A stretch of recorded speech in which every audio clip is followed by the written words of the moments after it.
What's up, you crazy kids? Thralls of Metal, slapping you in the mouth once again with another album review. I am Rin. Jammin, John. Necrotic, Nick. We're going to bring you an album review of Code Orange, The Above. The latest flavor of Mountain Dew. It's kind of like Code Red, except it's orange. In your grocer's freezer. Well, you shouldn't freeze it. Soda. It explodes. Refrigerator.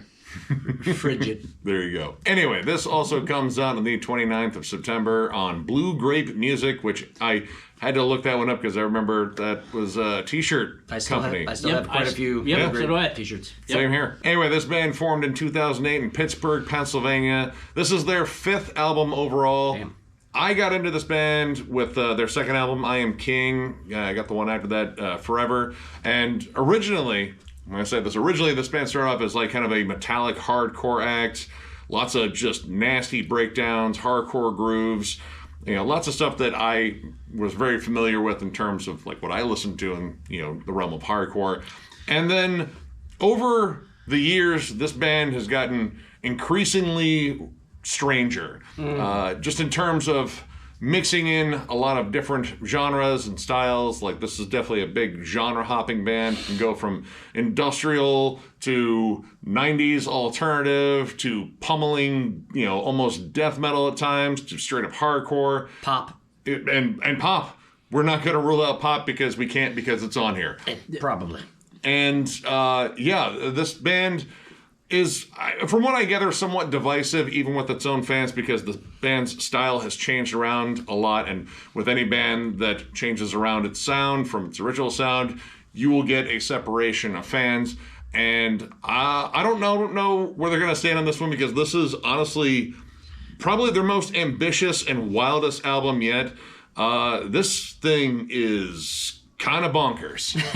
It is all over the map. I personally never got into these guys. I think I just kind of skipped over them. He likes root beer instead of Mountain Dew. I do. I really do like A&W. Yeah. Now I want a root beer float. You son of a bitch. A nice dad's and a frosty mug. Dude, barks all the way, man. Come on, it's got bite. It does. This is a little bit of everything and nothing, yet everything at the same time. Now, this band has had some, I don't know if you can call it like lineup shifts or lineup additions. The frontman originally was the drummer and vocalist on here, but now they have what seems like a full-time drummer. It might be a session drummer. Either way, it's Max Portnoy, who is the son of drum legend Mike Portnoy, and also the drummer in the band Tala, which that band sounds kind of like this band too, in terms of another aspect of this band's sound, which is almost a nu metal revival. And getting a hold of this album and getting it to hold still just long enough for me to fucking analyze it is just really just a task. It's exhausting. It really is. It's like an ADHD kid. It really is. Over here, and what's over here, and ooh, Coke. Like the opening track, Never Far Apart. Well, I mean, actually, that's kind of a good description of the transitions, because they're never far apart, and they're vastly different. It has sort of like a Halloween sort of industrial horror sort of vibe. Goes into like very Manson-esque vocals, and then starts breaking into a chorus that would work on a Dido album. Right, with some Nine Inch Nails-ish piano going on behind it. And then some 90s nu metal, and then a slam riff. Yeah, very spastic pauses going on. This is all the first song, and all the other songs kind of follow suit, at least in terms of structure or kind of lack thereof. Like, it's very fluidly strange. Like, it definitely has a anchor point in the 90s. So ferociously and across the board in terms of like just heavy music. It's like the Where's Waldo of 90s music. Like, all-encompassing, like, pick a band that you were a fan of in the 90s, at least from alternative, maybe industrial. Pick one, and it's in here. Yeah, it's Waldo, except he's wearing a Nirvana shirt. And he probably has the Pearl Jam stick figure tattoo somewhere on his body. Now, I would say, like, hardcore, I guess, is still kind of the center. It's like Prego. It's in there. It's in there. It's definitely in there. I mean, you get like the big syncopated breakdowns, you know, sort of like bouncy chugs, stuff that's very familiar to like, you know, bands like Earth Crisis. But it's the stuff that's kind of in between, or it segues back and forth between, that gets very strange. It's kind of like the craziness of Candiria. Theater of Cruelty, very Candiria. Yep. But it's kind of like that all over. Like, there's so many stylistic shifts and switches that to me it was a lot like listening to a Candiria album, because there's just so much going on, and it doesn't necessarily fit together, but it's there. Industrial Candiria minus the jazz. Yeah. All right, Jazz wasn't invited to this party. Jazz didn't show up. No. They were probably locked up. Like, they were full. There was like, everybody else is here. You gotta leave. Like, but I brought my saxophone. No, sorry, we can't, because we invited like Nelly Furtado and Fiona Apple to kind of influence the song Mirror, which that just kind of comes out of nowhere, because I mean it follows some heavier tracks, but this song is not heavy at all. No, I like her voice. She's got a really good voice, and I may be a little, but I like the song a lot. It sounds very natural. Like, there's no filters or anything on her voice. It's just, you know, here, sing into this microphone, Here okay, it is. and that's it. Yeah. And I like that. I mean, that's also a testament to the production. Steve Albini was the engineer on this, and this kind of sounds like a Steve Albini album, just in terms of its more organic sound, but it's also very caustic, very kind of just dissonant and ugly. You know, think In Utero, like, you know, that's probably one of his most well-known albums. I mean, I think Times of Grace by Neurosis is also a good one, but this is more that In Utero feel, where the guitars are squawky, they sound dirty, the bass is very heavy and chunky, and, well, I mean, it's kind of hard to center in on the rest of it, because everything is constantly shifting. Like, the vocals will alternate between filters, between singers, because, you know, the female singer and guitarist, Reba Myers, again, great voice, like kind of a natural alto. She will pair off against the former drummer, now just frontman, who dyed his hair blonde and kind of looks like Chad Kroger a little bit, like, or maybe like his edgy cousin, like Billy Kroger, whatever. He snuck him cigarettes when he was 12. He called him up. Chad, this is your cousin Billy. Billy Kroger. You know that new sound you've been looking for? Listen to this. It's all of the sounds. Pick one. Yeah, by the way, I need bail money. If you could help me out with that, that'd be really cool. Thanks, Chad. But not only are the vocals shifting around and kind of maddening and coming at you from all angles, you have a lot of drum filters on here. You have drum loops, and they have a DJ / keyboardist, programmer, one of those nondescript guys that just were in 90s new metal bands that was like, yeah, he's got a turntable, he's also got like a weird keypad, and he's got machines. I think he's got a Discman with the top off where he can manually... Ooh. Yeah, a lot going on. And this guy is supplying all sorts of like weird background noise that also intermingles with all the feedback and squawky riffs. He gets even more adventurous on the song Splinter the Soul. Which sounds like a B-side from the first Slipknot album. It really does. But unlike Sid, I think he looped a fart in there. There's a fart noise that I kept hearing. I didn't hear it, but we rewinded it, and sure enough, I think there may be a little poot in there. It's like a little dry, crispy one. Yeah. But it's rhythmic, and it kind of oddly works. You guys ever listen to Mr. Farts? My girlfriend's kid listens to Mr. Farts all the time. Remind me to show that to you. He might have sampled in Mr. Farts. It's like a popcorn fart. K for corn. Because Korn is definitely on here. I would have to say Korn had to be an influence. The Mask of Sanity Slips, the breakdown on that, when you hear it, like, it sounds like Clown. Hit me down because I'm not on your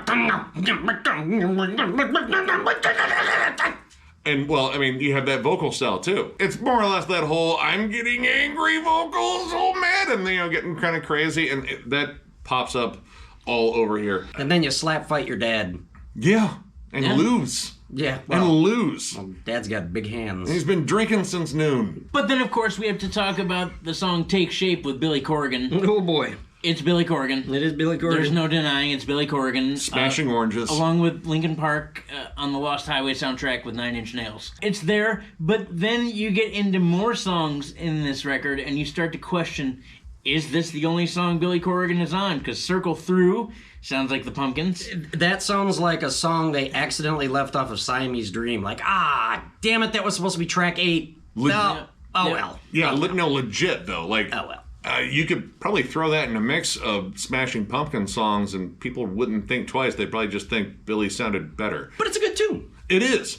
And honestly, this band has the ability to write really catchy choruses. Again, like Mirror, while it's not like the heaviest song, it's a really catchy, kind of pleasantly somber song. I'm going to listen to Nora Jones on the way home. Yeah. That's how much I like it. I hear a lot of Shirley Manson Garbage influences, and I kind of want to listen to the first Garbage album. Maybe Dance with a Little Tuck. And the song But a Dream actually has an absolutely infectious, huge chorus and a great build-up to it.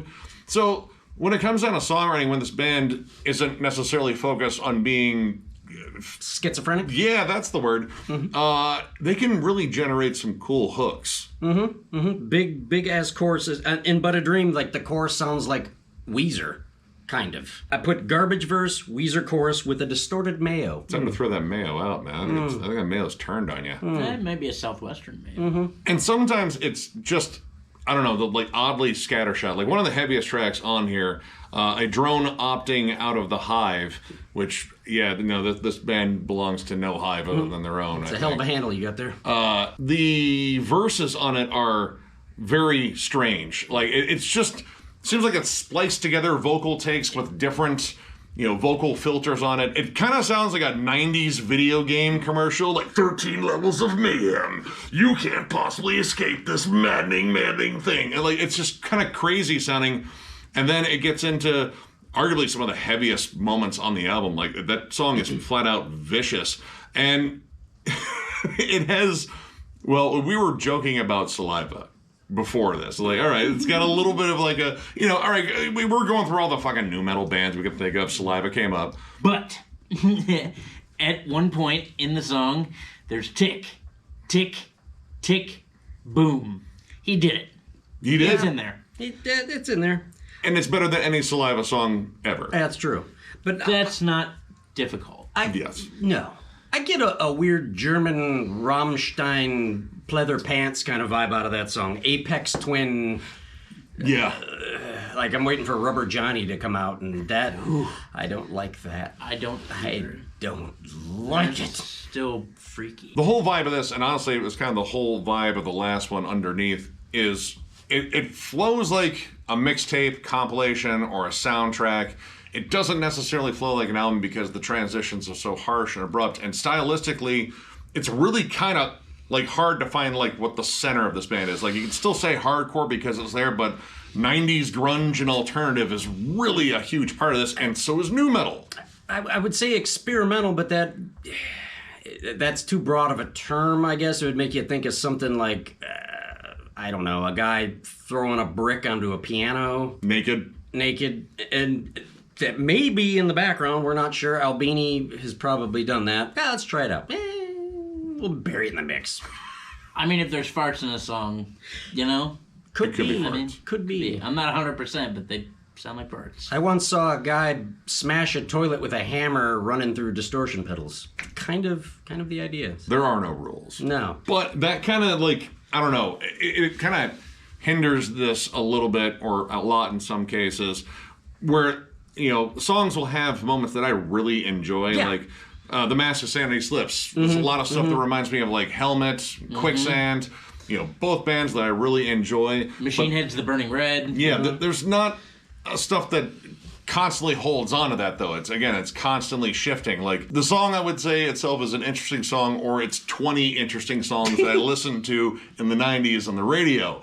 And, like that can be kind of much. And that's sort of the issue here. It's like overstimulation almost all the time here. Just fucking pick something. Just pick something and run with it. Outside of songs like maybe The Game or Grooming My Replacement, there's nothing really that's overly straightforward. Like it just doesn't hold on to anything at all. Yeah. It's like trying to pick up a greased pig. Like, it's just not happening. I mean, the game and Grooving My Replacement are definitely two of like the heavier tracks. They feel a little bit more focused on just being heavy. I mean, the end of the game is probably the most savage breakdown on the entire album. It's like Car Bomb. Yeah. I mean, it's absolutely nasty. And I mean, Grooving My Replacement is also a really vicious song. There's some D beats on it. Like, it kind of goes back a little bit more towards their older sound. But that's immediately followed by Snapshot, which kind of sounds like, Prodigy smacked my pitch up a little bit. A little bit. I mean, like, again, like, there's no center in terms of this. Like, and I kind of like the fact that they're willing to just, fuck it, try it. Like, let's go for it. It's like unfocused anger swinging at the voices in your head. And while I really enjoyed, like, the nostalgic throwback of some of this, because this is, stuff that I definitely cut my teeth on in the 90s, I found myself wanting to go back and listen to the bands that I think may have influenced this more than I was like really interested in this album because again, I was getting samples and you can make arguments about like, shorter attention spans, clipping moments for stuff that, like TikTok and so on.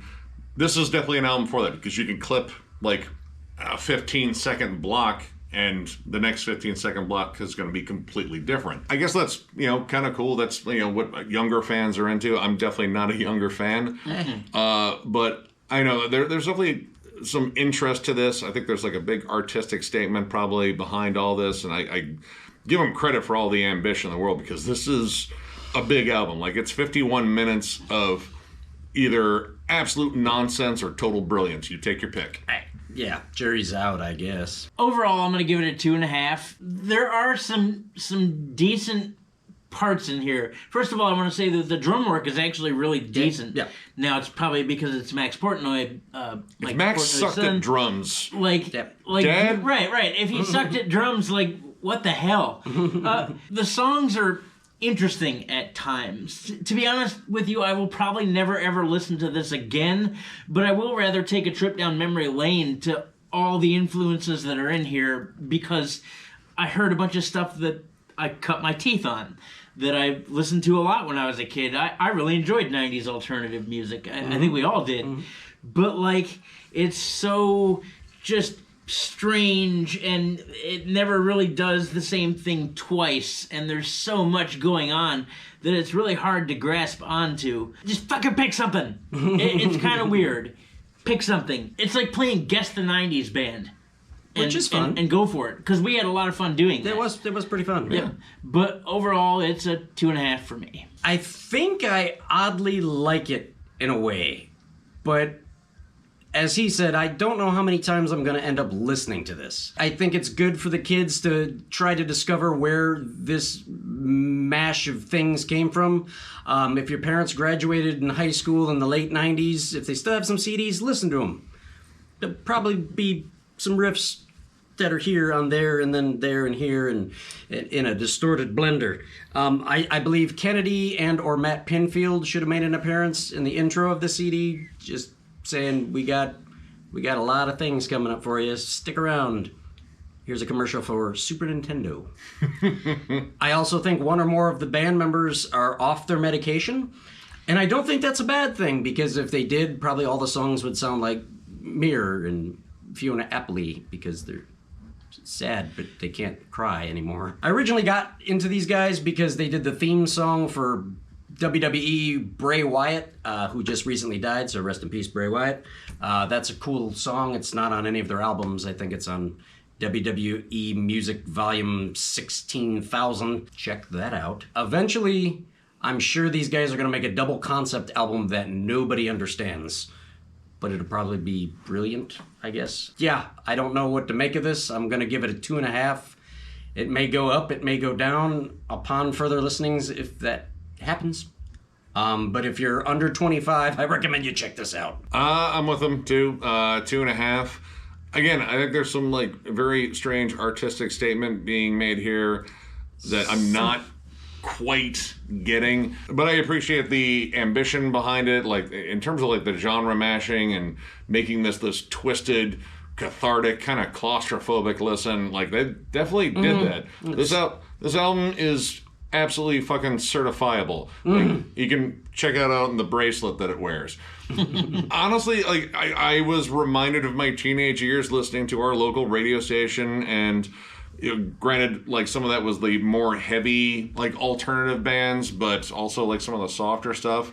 There's some good standouts in here. Like honestly, Mirror is probably one of my biggest standouts, just because it's probably the most uniform song, and I also like the music video with the stop motion in it because it kind of reminded me of like Talking Heads, Peter Gabriel. And in the video, one of the guitar players is wearing an Obituary shirt, which is strange because Obituary doesn't really appear on this.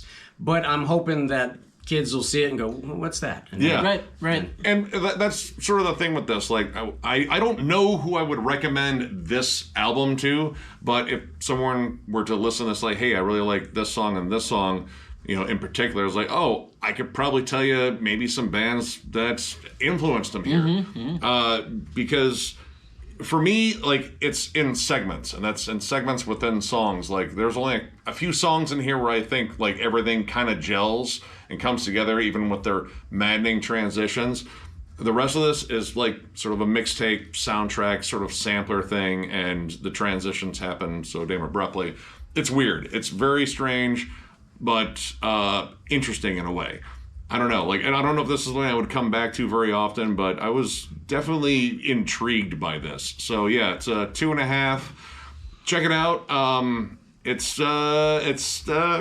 nuts. So why not? Yeah.